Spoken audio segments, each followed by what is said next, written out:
দর্শক আসসালামু আলাইকুম। সবাই কেমন আছেন? আজকে কথা বলবো কৃতজ্ঞতা নিয়ে। আপনি কতটা নিজের প্রতি কৃতজ্ঞতা প্রকাশ করেন? বা কতটা আশপাশের সবকিছুর প্রতি বা সবকিছুর জন্য আপনি কতটা গ্র্যাটিটিউড বা কৃতজ্ঞতা প্রকাশ করেন? সেটা কি আসলে করছেন? কখনো অনুভব করার চেষ্টা করেছেন কিনা? এবং এইটি কি জিনিস এবং এটি করলে আমাদের মানসিক স্বাস্থ্যের উপরে কি প্রভাব পড়বে সেই বিষয়টা নিয়ে কথা বলব। মানসিক স্বাস্থ্যের একটি বড় ভিত্তি হলো কৃতজ্ঞতা। এটি শুধু এক ধরনের আবেগ নয়, বরং একটি সচেতন অনুশীলন যা আমাদের মনকে ইতিবাচক দিকে পরিচালিত করে।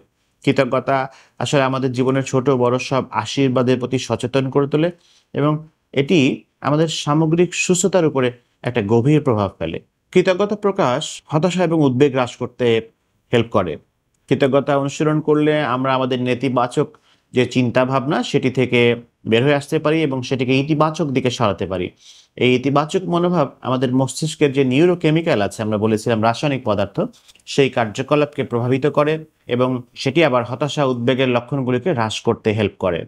উদাহরণস্বরূপ ধরেন একজন চাকরি হারিয়েছেন এবং চাকরি হারানোর পরেও তার পরিবারের সহায়তার জন্য তিনি অনেক কৃতজ্ঞতা অনুভব করছেন। তার ওয়াইফ, তার ভাই-বোন, তার সবাই, তার বন্ধু-বান্ধব সবাই তাকে অনেক সাপোর্ট করছেন। তো এই সাপোর্টের কথা চিন্তা করে যখন আপনি কৃতজ্ঞতা অনুভব করবেন বা উনি যদি কৃতজ্ঞতা অনুভব করেন, তাহলে তিনি হতাশার পরিবর্তে কিন্তু আশাবাদী হতে পারেন। যে না, আমার আশা ভরসার অনেক জায়গা আছে।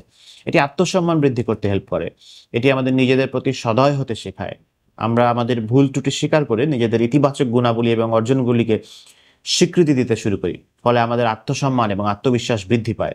যেমন একজন ছাত্র পরীক্ষায় খারাপ ফলাফল করলেও তার প্রচেষ্টার জন্য কৃতজ্ঞতা জানাতে পারে, যা তাকে পরবর্তীতে আরো ভালো করার উৎসাহিত করবে। যেমন আমি এটা খারাপ করেছি ঠিকই, কিন্তু আবার কিছু, কিছু জিনিস তো ঠিকই ভালো করেছি। যেটা আমার পজিটিভ দিক, এটা উনি ভাবতে পারেন এবং গ্র্যাটিটিউড বা কৃতজ্ঞতা জানাতে পারেন। বা আমি যত খারাপ করলেও শিক্ষকরা কিন্তু আমার পাশে ছিলেন। আমার বন্ধু-বান্ধব, আত্মীয়স্বজন আমার পাশে ছিলেন।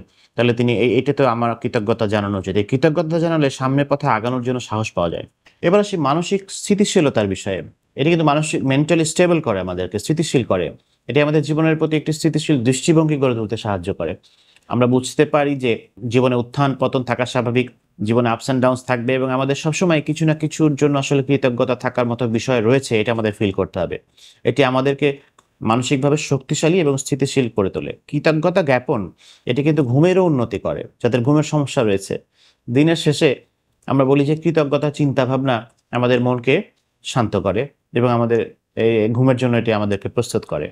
আমাদের যে কর্টিসল হরমোন আছে, যেটি স্ট্রেস বাড়ায়, এই কর্টিসল বা স্ট্রেস হরমোনের মাত্রা কমাতেও এটি সাহায্য করে যখন আপনি কৃতজ্ঞতা প্রকাশ করবেন বা ভাববেন বা লিখবেন এরকম কোনো কিছু। এবং কর্টিসল বা স্ট্রেস হরমোন কমলে স্ট্রেস কমে যাবে, ঘুমেরও উন্নয়ন হবে। এই কৃতজ্ঞতা সম্পর্কের উন্নতি করে, কারণ এটি অন্যদের প্রতি আমাদের সহানুভূতি, কৃতজ্ঞতা এবং প্রশংসা প্রকাশ করতে সাহায্য করে। এক্সিস্টিং যে রিলেশনশিপগুলো আছে আপনার বা বিদ্যমান যে সম্পর্কগুলো আপনার আছে, সেটিকে এই কৃতজ্ঞতা প্রকাশ শক্তিশালী করে এবং নতুন নতুন সম্পর্ক গড়ে তুলতে সাহায্য করে। ধরেন একজন ব্যক্তি তার সহকর্মীর সাহায্যের জন্য কৃতজ্ঞতা প্রকাশ করেছেন বা করছেন, যার ফলে দেখা যাচ্ছে যে সহকর্মীর সাথে তার সম্পর্কটা আরো বেশি ইতিবাচক হলো, আরো বেশি গভীর হলো এবং আরো বেশি সামনের দিনগুলোতে সমস্যায় পড়লে তারা একে অপরকে সাহায্য করতে পারবেন। এভাবে সম্পর্কের উন্নতিতে হেল্প করে এই কৃতজ্ঞতা প্রকাশ। সেটা সরাসরিও বলতে পারেন বা আপনি নিজে, নিজে ফিল করতে পারেন, নিজে, নিজে এটাকে এপ্লাই করতে পারেন। এই যে কৃতজ্ঞতা কিভাবে প্র্যাকটিস করবেন, গ্র্যাটিটিউড কিভাবে এক্সপ্রেস করবেন বা প্র্যাকটিস করবেন, সেটির জন্য কিছু পদ্ধতি নিয়ে এখন আমি আলাপ করব। বেশ কিছু পদ্ধতি, বেশ জনপ্রিয় পদ্ধতি। আপনাদের কাছে ইন্টারেস্টিং লাগতে পারে, নতুন মনে হতে পারে এবং সেই নতুন জিনিস যদি আপনি এপ্লাই করেন এবং আশা করছি কাজে লাগবে। প্রথমে আমরা বলি যে একটা নোটবুক রেডি রাখতে পারেন বা কৃতজ্ঞতা প্রকাশের জন্য জার্নাল লিখতে পারেন। সো একটা নোটবুক নেন বা ডিজিটাল জার্নাল নেন। তো সেখানে প্রতিদিন কমপক্ষে ৩টি বিষয় লিখবেন আপনি, যার জন্য আপনি কৃতজ্ঞ। এটি আপনার জীবনের ইতিবাচক দিকগুলোর প্রতি মনোযোগ কেন্দ্রীভূত করতে সাহায্য করবে আপনাকে। আপনি একটু চেষ্টা করে দেখেন প্রতিদিন ৩টি বিষয় যেটি আপনাকে, যার জন্য আপনি কৃতজ্ঞ। এরপর আসে আমরা মেডিটেশন বা মাইন্ডফুলনেস নিয়ে।